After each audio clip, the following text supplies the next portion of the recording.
আজকে আমি শেয়ার করছি আমার মেয়ের টিফিন রেসিপি। আজকে মেয়েকে বানিয়ে দিয়েছিলাম একদম হেলদি একটা টিফিন, যেটা খেতে কিন্তু সুন্দর লাগে অথচ একদম হেলদি। আমি কিন্তু আজকে প্যানকেক বানাচ্ছি।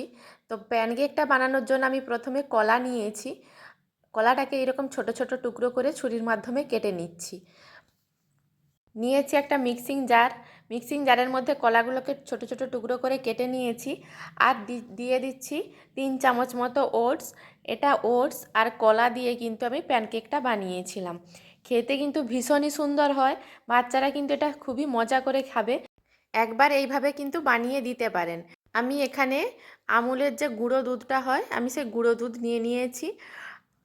আপনারা চাইলে কিন্তু এখানে গুঁড়ো দুধের পরিবর্তে লিকুইড দুধও ব্যবহার করতে পারেন। তো আমি এই গুঁড়ো দুধটা আমার কাছে ছিল, তাই কিন্তু নিয়ে নিয়েছি। 10 টাকা প্যাকেটের আমি অর্ধেক প্যাকেট মতো দিয়েছি, যেহেতু আমি মেয়ের জন্যই বানাবো তাই কম পরিমাণেই নিয়েছি। অল্প একটু জল দিয়ে দিয়েছি। আর এখানে যদি লিকুইড দুধ ব্যবহার করেন তাহলে কিন্তু জল দেওয়ার প্রয়োজন নেই। দিয়ে একটা স্মুথ ব্যাটার তৈরি করে নেব। কলাগুলো আমার একটা দুটো একটু বড় সাইজের ছিল, তো আমি সেগুলোকে হাত দিয়ে ম্যাশ করে নিয়েছি। ঘনত্বটা ঠিক এই রকমই থাকবে, এর থেকে কিন্তু বেশি পাতলা করলে চলবে না, বা বেশি মোটা করলেও কিন্তু অনেকক্ষণ টাইম লাগবে করতে। তাওয়াটায় আমি একটু ঘি ব্রাশ করে দিয়েছি, মানে চামচ দিয়েই দিয়ে দিয়েছি ঘিটা। এটা ঘি দিয়ে করলেই কিন্তু বেশি হেলদি থাকে, তাই কিন্তু আমি ঘিটাই চুজ করেছি। আপনারা চাইলে কিন্তু সাদা তেল দিয়েও করতে পারেন।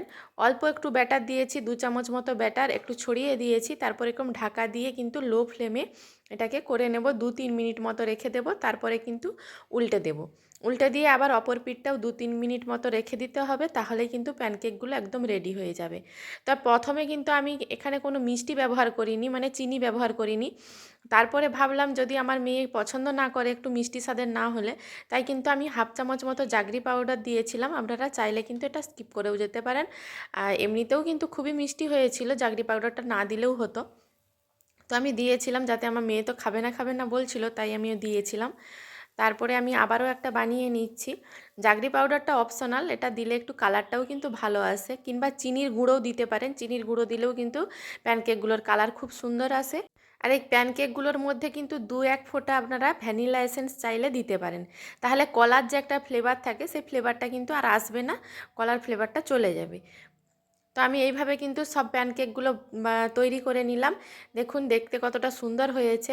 আমি কিন্তু খেয়েও দেখেছিলাম, খুবই ভালো হয়েছিল প্যানকেকগুলো। আর একদম নরম সফট হয়েছে। একটা ছিঁড়েও আপনাদেরকে দেখিয়ে দিচ্ছি কতটা সফট হয়েছে। এইভাবে বাচ্চাদেরকে টিফিনে কিন্তু দিয়ে দিতে পারেন, অবশ্যই ওরা মজা করে খাবে। আমার মেয়ে তো পুরো টিফিনটাই খেয়ে এসেছিল।